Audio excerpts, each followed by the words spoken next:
Saudações, gente bonita, mestre Leider aqui falando.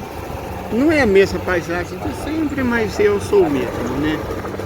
Pois bem, eu tive tempo para dar uma olhada nas notícias, para acompanhar o debate e gostaria de compartilhar algumas observações, conclusões não, porque toda conclusão é precipitada. Me parece que o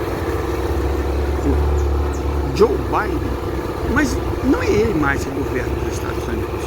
Nítido que não é ele mais que governa o país. Não tem mais condição, parece que é a esposa dele. Não sei o que virou os Estados Unidos, uma república bananeira. Para uma ofensa às bananas. Né?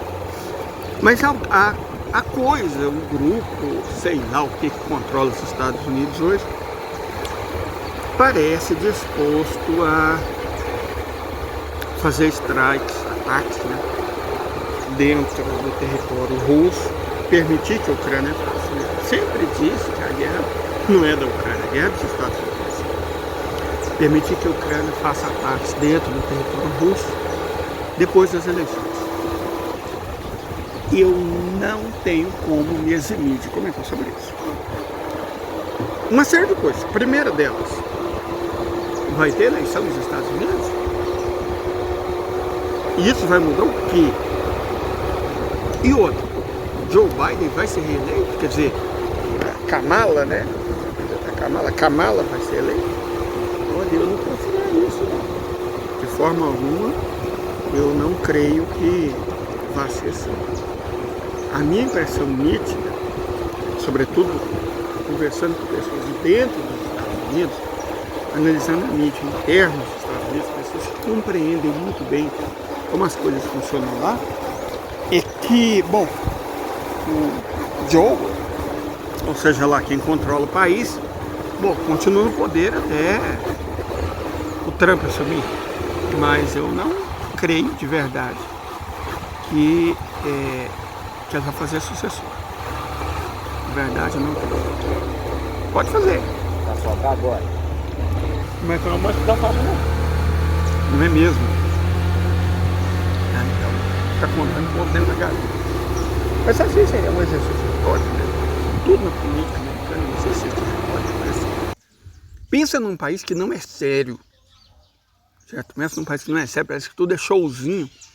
Enfim. Isso é a primeira. Eu acho que os democratas estão se antecipando demais aos fatos. Segundo, os Estados Unidos acham que quer dizer, eles não estão atacando agora, porque a gente tem que entender o que a notícia significa, né?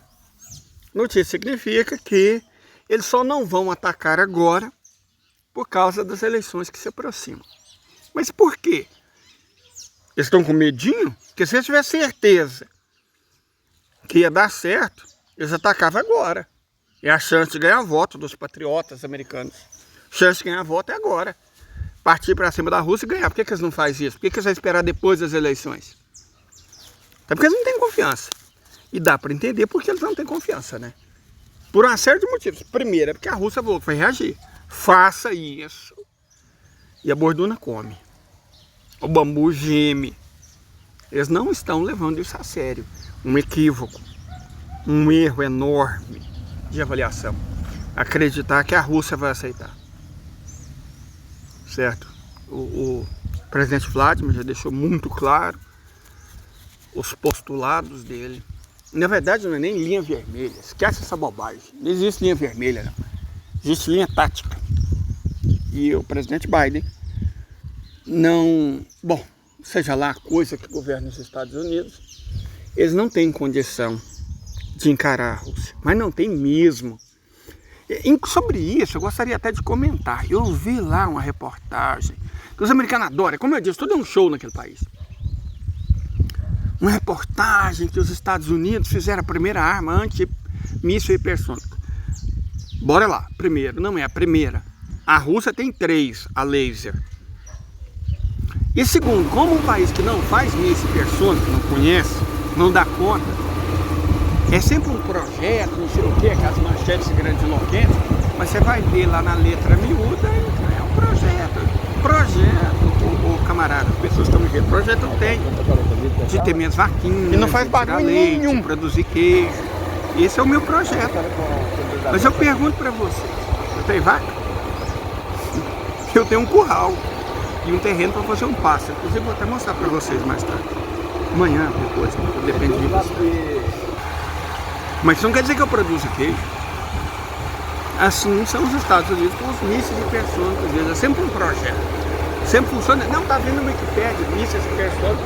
Aí tá lá um dos Estados Unidos. Fizeram duas malandragens. Primeiro, coloca míssil balístico como hipersônico. Todos os mísseis balísticos a partir de uma certa altitude são hipersônicos. Todos, é uma questão de física. Quando o míssil voa em altitudes acima de 80 km por hora, mas normalmente é de 150 a 200 km por hora, o ar é muito rarefeito, então não oferece resistência. Aí todos os mísseis atingem essa velocidade, acima de Mach 5, então caracteriza um míssil hipersônico. Então estamos falando de malandragem. Míssil hipersônico é míssil hipersônico tático, capaz de atingir velocidades hipersônicas na troposfera.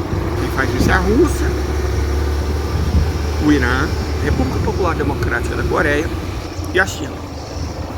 E agora, como é que se diz? O Iêmen.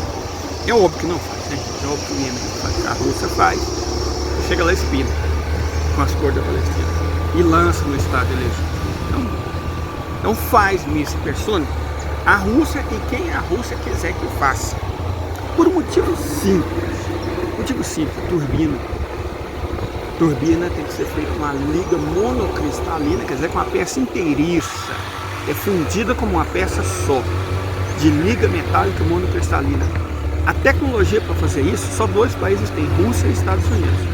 Os Estados Unidos conseguem até fazer peça de metal monocristalina, mas não com a liga necessária. Eles não têm mais tecnologia para isso, eles nunca desenvolveram tecnologia para isso. Eles conseguem fazer as turbinas de jato, míssil convencional, vocês conseguem. Mas acima disso, eles não dão conta. Só dois países produzem as peças sem as quais não se fazem turbinas de jatos. São a Rússia e os Estados Unidos. A tecnologia americana parou no fim da década de 1970, nunca mais evoluiu. A tecnologia russa, em que pese todos os percalços que a União Soviética passou no fim e a Rússia passou no começo, ela nunca deixou de ser desenvolvida. A Rússia sempre investiu pesadamente em ciência e tecnologia e engenharia. Mas aí veja, você tem todo um corredor, né? Você começa com a educação básica, os moleques têm que saber matemática. Depois, um pouquinho mais básico, os moleques têm que saber química e física. Aí você tem que ter educação universitária, que garanta que os melhores estudantes não apenas estudem de graça, como preferencialmente recebam para estudar. E aí depois você tem que manter esses estudantes em centro de pesquisa. Depois você tem que enviar para a empresa nacional, empresa do próprio país. Muito do avanço que os Estados Unidos fez nos anos 90, começo dos anos 2000, foi com um cientista roubado da Rússia, país da ex-União Soviética.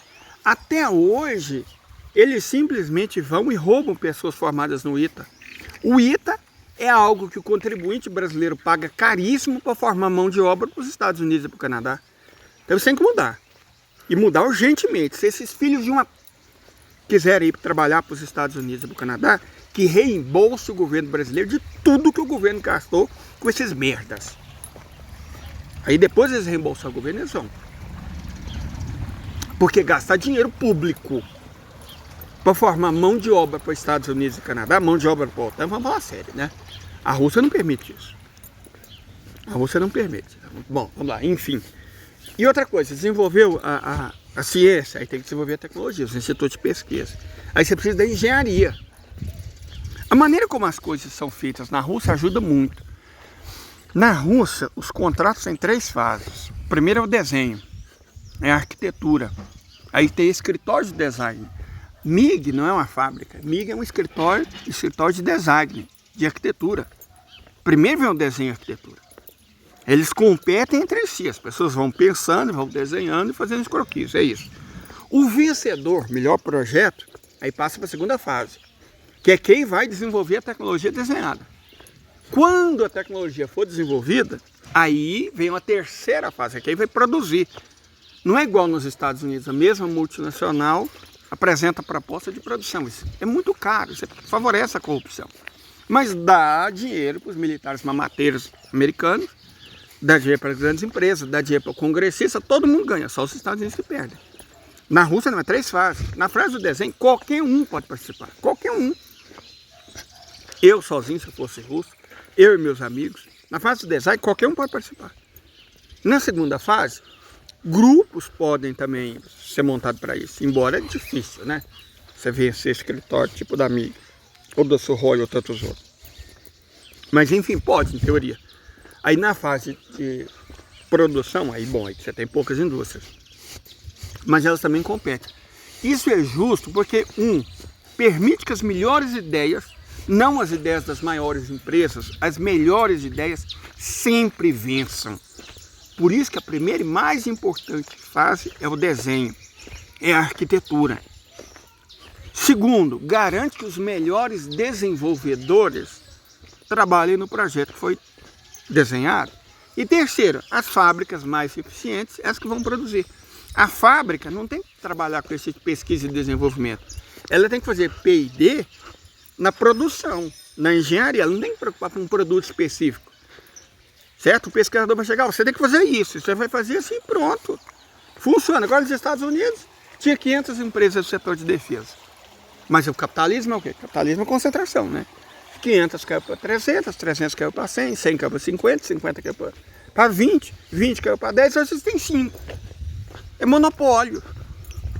É monopólio. Monopólio não é eficiente. O capitalismo tende ao monopólio. O sonho dourado de todo capitalista é o monopólio. O capitalismo tende ao monopólio e por isso o capitalismo não é de forma alguma eficiente. Os Estados Unidos são capitalistas, portanto são ineficientes. Por isso que não consegue vencer a Rússia, por isso que não consegue vencer a China. E daqui a uns dias não vamos dar conta de vencer a Índia. Esse é o fato, esse é o fato. Mas vamos lá. E terceiro ponto. Como os Estados Unidos vão fazer guerra? Com que dinheiro? Com qual exército? Com quais armas? Com qual logística? Nós já explicamos esse ponto. Os Estados Unidos são uma ilha. Depois que eles desenvolveram míssil hipersônico, eles, os outros, não os Estados Unidos, eles não têm. Eles são uma ilha. Como é que eles vão sair? Como é que os soldados vão sair dos Estados Unidos? Digamos para invadir Taiwan, para invadir a China. A China vai ficar olhando 300 mil soldados embarcando e viajando 10 mil quilômetros até ela? Ou vai mandar com os aliados, tipo com a Rússia, com a República Popular Democrática da Coreia, míssil hipersônico em cima e afundar todo mundo? Ou muito mais eficiente, vai mandar submarino por baixo e afundar tudo. Não é mais a Segunda Guerra Mundial. Os tempos de você transformar grandes exércitos e transportá-los pelo oceano acabaram depois da invenção do míssil hipersônico. Não tem nem mais como sonhar com isso. Você não tem mais como transportar grandes quantidades de armamento, de pessoal, de munição, de arma por grandes distâncias. A Rússia afunda. Eles, a hora que ele quiser, não precisa nem de míssil, pode ser feito por torpedo, via submarino. Então não dá mais, cara. Como é que os Estados Unidos vão chegar em algum lugar? Vão atravessar aquele país que fica isolado no continente americano? Eles vão fazer o quê? Invadir o México? Porque eles não dão conta também não. Bom, chegando, o que não vai acontecer? Não vai. Vão combater como? Eles realmente têm munição? Lê as manchetes sobre a quantidade de munição que os Estados Unidos têm. Eles realmente têm arma em quantidade suficiente? Não tem, cara, não tem. Eles dependem de pólvora importada. E é por isso que eu falo, o Estado de Israel, eu estou lendo sobre isso, ele está descendo a borracha, está batendo duro. Mas eu faço uma pergunta para vocês, por quanto tempo? Por quanto tempo o Estado de Israel, que nem fábrica tem, e depende completamente dos lacaios deles, Estados Unidos, OTAN, Europa, Reino Unido, por quanto tempo o Estado legítimo consegue manter esse ritmo? O Irã consegue. Consegue demais. A Rússia consegue, a China consegue. Mas a OTAN, por quanto tempo consegue? Quanto tempo vocês acham que eles vão conseguir? Então eu sei que eles tiraram a vida do irmão do Assad, provavelmente do Ebrahim Raíssa, do ex-chefe do espanhol para nunca, né? A palavra espanhol para nunca, Hamas, do dos escravos de Deus, Sayed Hassan Nasrallah, que inclusive Deus o tem em sua infinita glória.